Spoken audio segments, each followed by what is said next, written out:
The moral greatness of abortion has captivated the public eye since the 1800s when it first entered mainstream debate. Despite it being a political argument, the majority of debates address it subjectively, expressing religious obligations and morally subjective opinions in countless arguments across various mediums and settings, including political assemblies, mass media, and even in private conversations among families and friends sharing their opinions. The ethical debates of legalizing abortion often fall under subjective moral arguments rather than attempting to reach a more objective and political conclusion. The problem with only debating the morality of abortion is that there are two polarized sides of the argument to choose pro-choice or anti-abortion. The answer might seem simple then, because there's relatively few options. The difficulty comes from what to choose, taking away the autonomy of a soon-to-be living child and teaching them to live before they choose to live, or forcing someone into having a child, taking ownership of a life, responsibility no matter the circumstances, rape, poverty, state of their mental health, drug addiction, health concerns, and other various states. The abortion argument will never reach a conclusion that strikes a medium between the black and white arguments presented unless analyzed from a strictly political perspective that falls in line with the purpose of the government.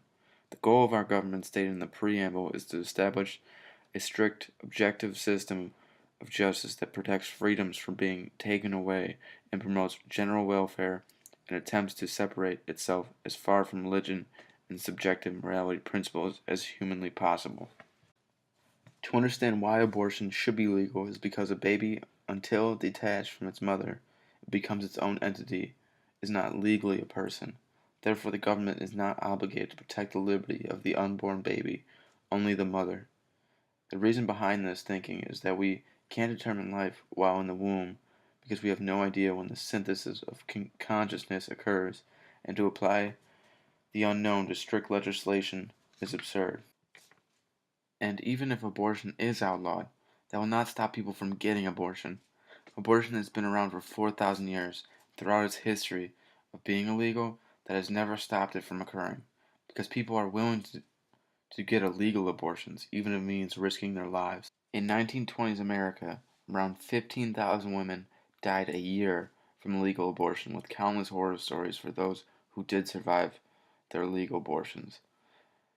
Outlawing clearly didn't stop abortion, only increased the pain and suffering of more people. That doesn't really sound like promoting the general welfare. Similar to prohibition, we found outlawing had the unintended effect and only led to more suffering. More recently, the House Bill 2 has placed heavy restrictions, making it difficult for women to obtain abortions. The bill has caused more than one half of Texas abortion clinics to close due to the nearly impossible standards they expect clinics to meet. The bill was conceived of little to no evidence of a need for improvement of patient safety or that the standards imposed would improve patient safety. This has resulted in women seeking abortions much later in their pregnancies, only causing more damage than need be. Another one of the concerning effects of the House Bill 2 was that it led women to being presented with inaccurate information, leading them to making choices based on false information given by abortion clinics. As you can see, placing restrictions on abortion only caused more harm, not less.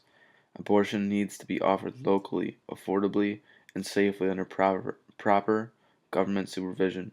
The legality of abortion doesn't necessitate its use. Statistics have shown a 14% decrease in abortion rates in the years between 2011 and 2014 and suggest a steady decrease in abortion for the upcoming years. The abortion clinic offers a place of sanctuary where they can educate women on their options and have them make their own decisions based on their own morality, rather than morality being imposed upon them.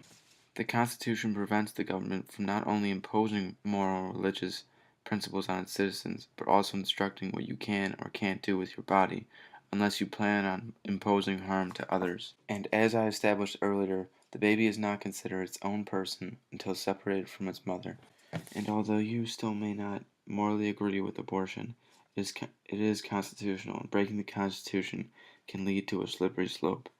For example, we have to defend the KKK's right to free speech because we cannot allow the government to censor whatever they deem is morally correct or morally wrong. Similarly, we can't allow the government to tell us what to do with our bodies because people think abortion is wrong.